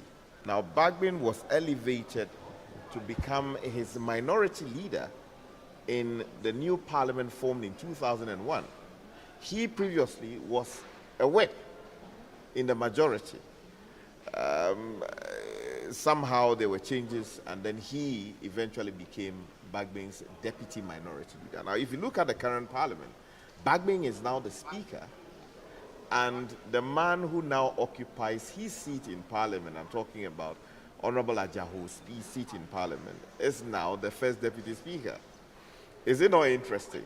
As fate will have it. Of course, some would say that the Honorable Ajaho is vicariously in parliament or through his successor. But it's a beautiful thing. It tells you that Honorable Bernard Ahiafo has also lived up to a certain expectation, because it is certainly not an easy shoe to fill. The shoe of the Honorable Do Ajaho, a former whip of the majority side, a former, deputy minority leader in parliament, and subsequently became the Speaker of Parliament. It's not an easy shoe to fill, but it will seem that he's done a passable job, and the party has rewarded him with a powerful position, sitting just below the Speaker of Parliament in the order of how leadership is ranked in the House. And that, I should say, should be an inspiration for any young man watching from the Akachi South constituency or any other constituency in this country, that it is possible to get there. It takes hard work, dedication to the cause of a party to actually make it. Congratulations to him. And Honorable George Lowe, this is a good reward for the Volta region, isn't it? Yes. Oh, I mean, Volta is happy with this. We know we'll get more, but at least for now, we've started well. First Deputy Speaker is no mean a position, and so we are happy. But let me just add a bit to what Richard has said. I think that the message more, in as much as it's a motivation to the young people, I believe that when given opportunity, you must, as it were, walk the ropes properly. I remember that, Honorable Do Ajaho mentored Bernard Ahiafo very well. Whilst we were in Parliament, he gave him quite a lot of opportunity, and he also really learned the ropes. So some of us are not surprised that today it's paid off, and that should go to all the other leaders of Parliament. When you have the opportunity to mentor young ones, you do it so that tomorrow, even whilst you sit at home and sip your cognac or something, you look out there and you are excited that something that you've started or somebody you've motivated, has. And let me say, people will not be happy, but this is a young man. When Do Ajaho had to be elevated he had won the elections, he was a MP elect. When he was elected Speaker, against all odds, he handpicked Bernard, and he said that it was because he thought he was a lawyer and was capable of living up to the billing. It has paid off, and so Volta is all the better for it, and we are excited to have one of our own. All right. In that okay. position. Salam, you have the final word at times. Yes. Interesting. I mean, speaking of coincidences and motivations and all of that, I mean, yes, Ahiafo a great guy, but I want to talk about Esiama. He is the second Deputy Speaker of Parliament. He was the guy who was kicked out of Parliament by Michael Quay, and everybody was happy. And when he wanted to repeat itself, again, because of the numbers, they ganged up against Babing and the NDC caucus. They went to the Supreme Court. The Supreme Court delivered a verdict favorable to him. He's in Parliament now. In that Parliament, that contentious Parliament, as a way of placating him, they found a way of making him the second Deputy Speaker. Now he's repeated that, which is quite interesting. And for me, the second Deputy Speaker, talking about coincidence, the second Deputy Speaker position is interesting. If we recall, Michael Quay was second deputy speaker of parliament. He later on became speaker. Babin also was second deputy speaker of parliament. He's gone on to become speaker and repeated it. Siama too was second deputy, his second deputy again. Perhaps, who knows what the future holds. So what it means is that when people disregard you, when people reject you, you have to keep faith, keep doing what you are doing, and the stone that the builders reject, indeed, will become the cornerstone. That is the story of Esiama. So the point here is that don't be dismayed, don't be downhearted, keep doing it. If you have conviction, keep going at it. Don't take no for an answer. Don't allow yourself to be cheated. Do what you feel and you are convicted is right. And I'm sure it will pay off. All right, gentlemen, we have to end it here. Thank you so much, Richard Delasky, the Honorable George Lowe, Selma Dono. Earlier, we saw Bernard Avle also coming through. This brings to an end our special coverage of the dissolution as well as the inauguration of the 9th Parliament. In a few hours, approximately around 5 hours, we'll bring you our second coverage of the events around after the elections, which will be the inauguration of the President-elect John Mahama. We'll start that coverage at 8 a.m. on TV as well as on radio, 97.3 FM and Channel 1 TV. You want to stay with us throughout. But thank you so much for being with us. We'll see you in a few hours. Goodbye. My name is Vivian Kailoko.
Bompae na omuria na afei no Clark ne di animu na yahwe nema ewo ho nyina so yi kama omukatuma wo ha yenso beja tuma ma na yetime ho. One thing I've observed and then say unlike the previous parliament now, you could see a lot of traditional costumes, not to say kente ne agbada ne fugu ne jalabia hodone adeno. A few MPs from the northern side and where none shall wrong his neighbor. A country of plenty where evil and poverty shall be done away with. A country of brotherhood where all success shall be founded on service and honor shall be given to the deserving. A country of peace where government shall rest on the will of the people and a love for the common good. Bless the effort of those who struggle to make this vision a living reality. Inspire and strengthen our people that they may give time, thought, and sacrifice to speed the day of the coming beauty of Ghana and Africa. Amen.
for the first sitting of the first meeting of the 9th Parliament.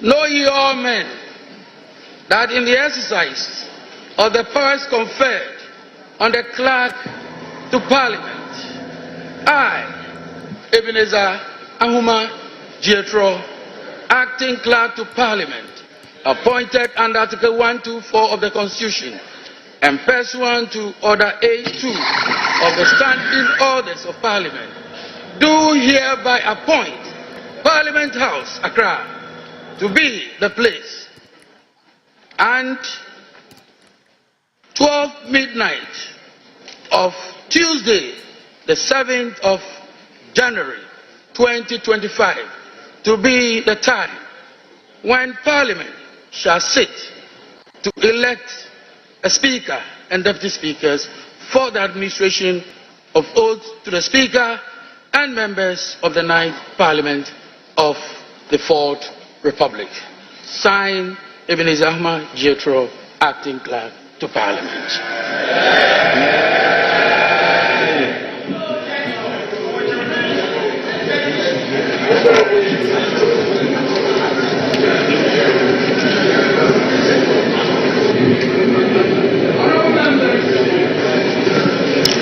Honourable members elect, it is my honor to inform you that I have received from the Electoral Commission the writ of elections for the December 2024 presidential and parliamentary elections, and I shall proceed to read the communication from the Electoral Commission.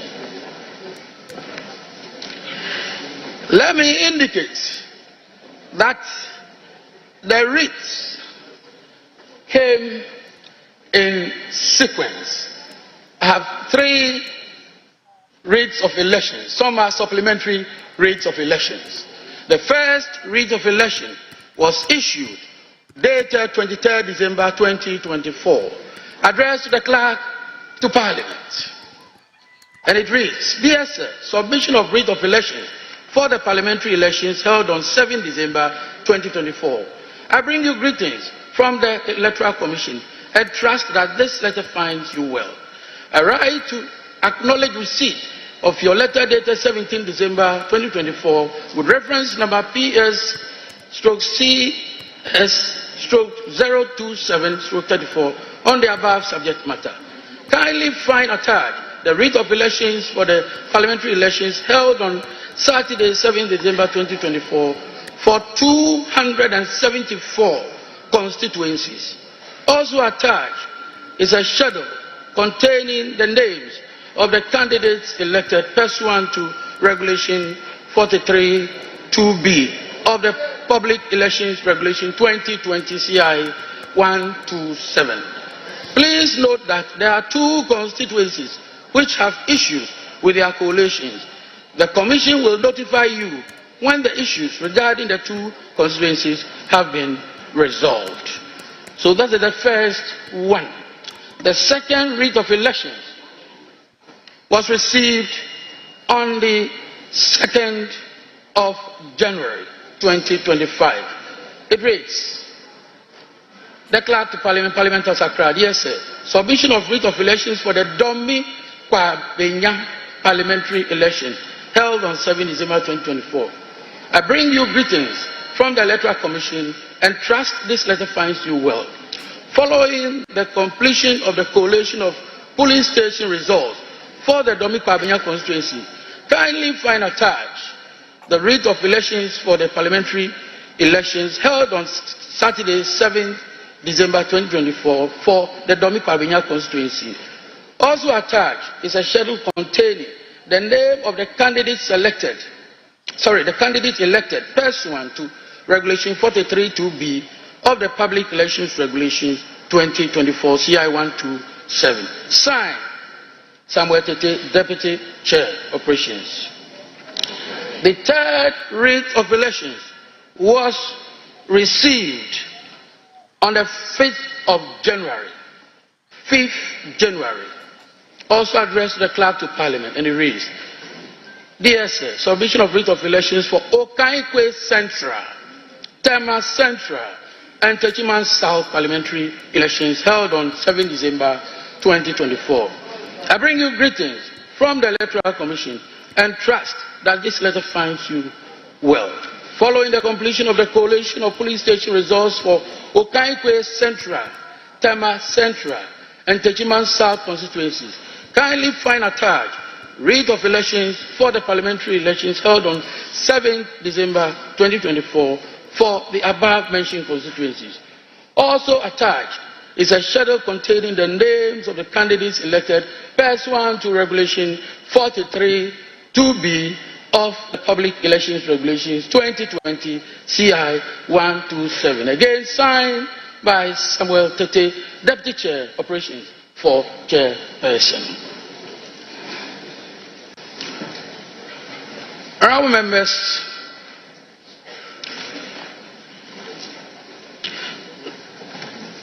members, elect, by this communication, the writs are hereby tabled for the information of the entire House. Honourable members elect, Order A3 of our standing orders states that a clerk, as the presiding officer, shall conduct a roll call of the members of Parliament elect, and a member is expected to respond to the roll call. I now proceed to call out your names in alphabetical order. But before I do so, it is imperative to bring to the attention of honorable members a matter of concern. I say so because I know this is a matter which will come up on this floor. And so it is my noble duty, legally, constitutionally, and procedurally, to draw your attention for your. So I proceed, honorable members. I proceed. Two issues relating to two constituencies are outstanding. And the constituencies are Ablekuma North and Akwetia. Honorable members, would you kindly listen as we proceed?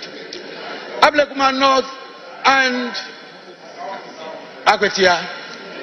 The case of Ablekuma North is known to all of us in this honorable House. We don't have writ of elections from the Electoral Commission in respect of Ablekuma North.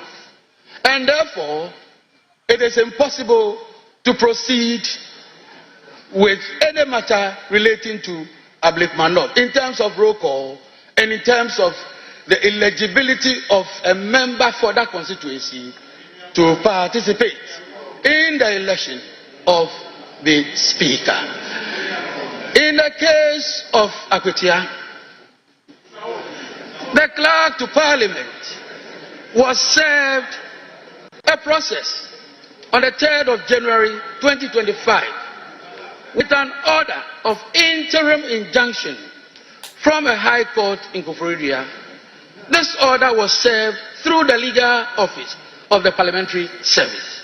The order directed the respondents, including the clerk to Parliament, indicating that they are restrained from proceeding to call, admit, register, swear in, recognize, gazette the said Ernest Yao Kumi as the elected member for the Akwetia constituency. At the time of the receipt of the order, the Parliamentary Service had already completed the process of registration of Ernest Yao Kumi as member-elect. This is precisely because the first writ of elections that we received Ernest Yao Kumi was part of that process. So we received writ of elections in respect of Ernest Yao Kumi. And without the pendency of any suit, any process, the parliamentary service, in compliance with due process, had to register the member. So we did so. Subsequently, it has come to our attention. There's a restraining order of a court. Restraining not just the member, but a clerk to parliament from proceeding with the registration of, from proceeding with the members' participation in the election of the speaker. This is a matter that honorable members ought to know. Since it is a court order, which order restrains the clerk to parliament as well from proceeding or dealing with a member in this matter, I find myself constrained.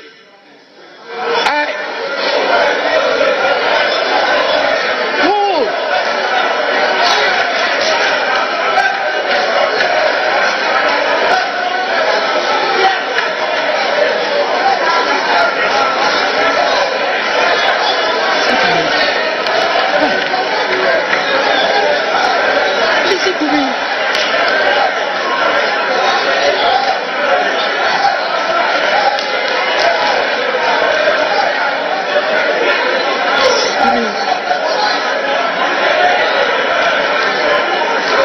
Don't worry. Let him finish. All right. No. Let me finish. I'll do it. I'll do it. Honorable members. All right. Honorable members. So I have brought this matter to the attention of the House.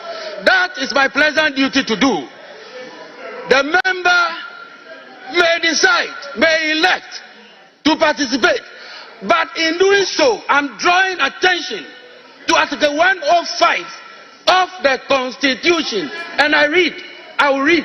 A person who sits or votes in Parliament knowing or having reasonable grounds for knowing that he is not entitled to do so commits an offence and shall be liable on conviction to such penalty as shall be prescribed by or under an enactment of Parliament. Having done this, I have discharged my noble duty. I will end there.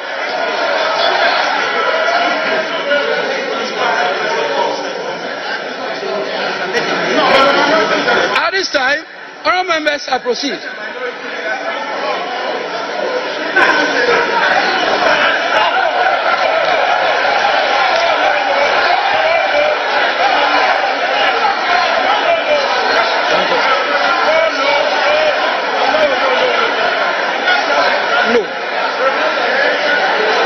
No.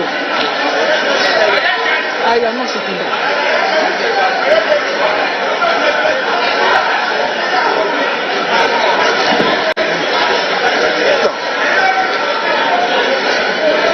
Mr.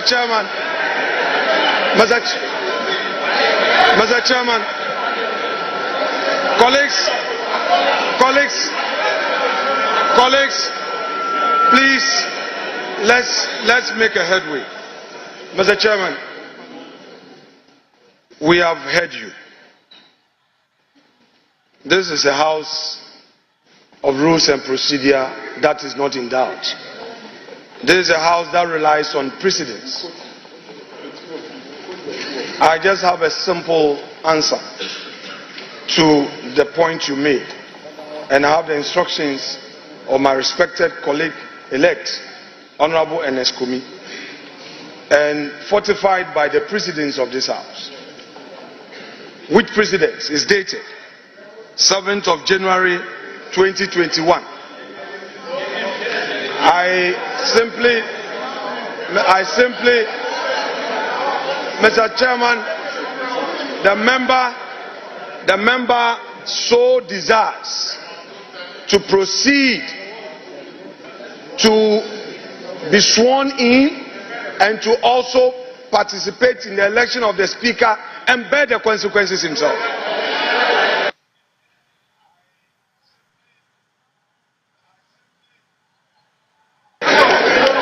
Thank you very much. Thank you very much, round members. And we shall proceed with a roll call. And I will invite the head of table to proceed with the.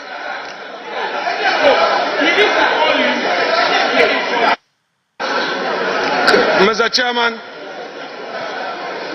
Mr.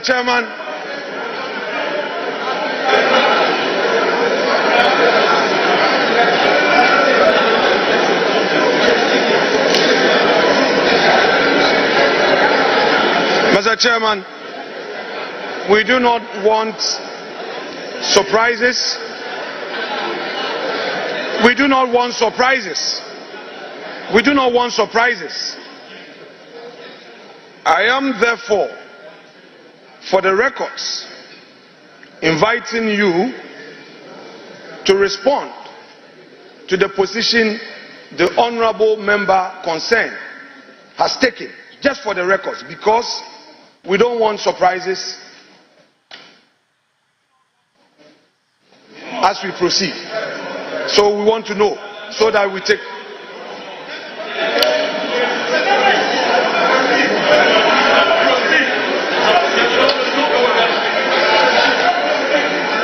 Honorable members elect, I have taken note of what the Honorable Minority Leader has said. We will proceed appropriately. Yes.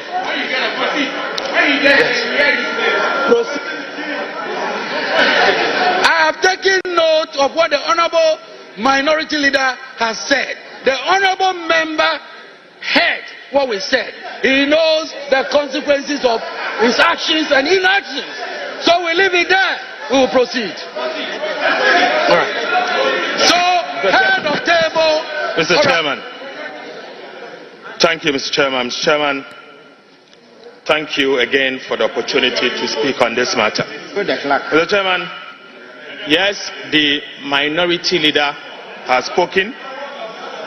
He spoke for the member. But Mr. Speaker, Mr. Chairman, since the member elect is before this House, it will only be right for that member to speak for the records.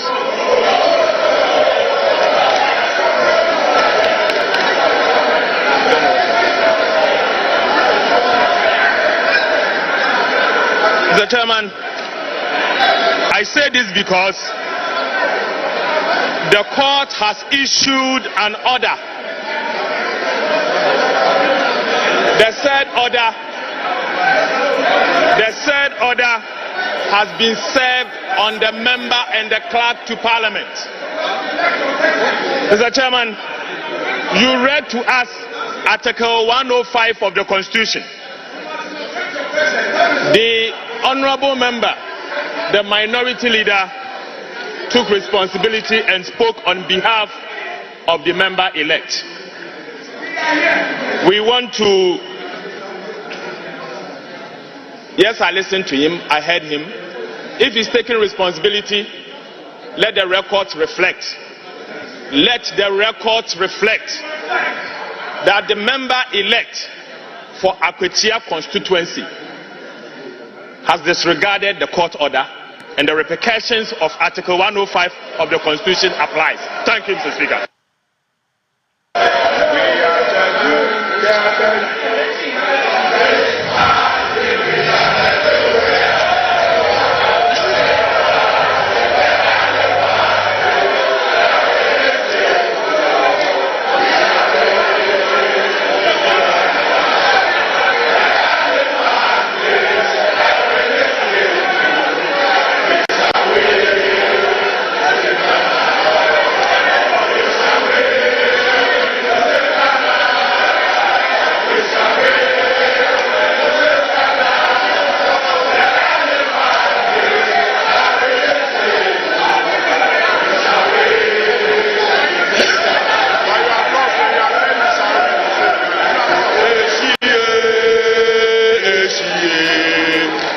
Rado,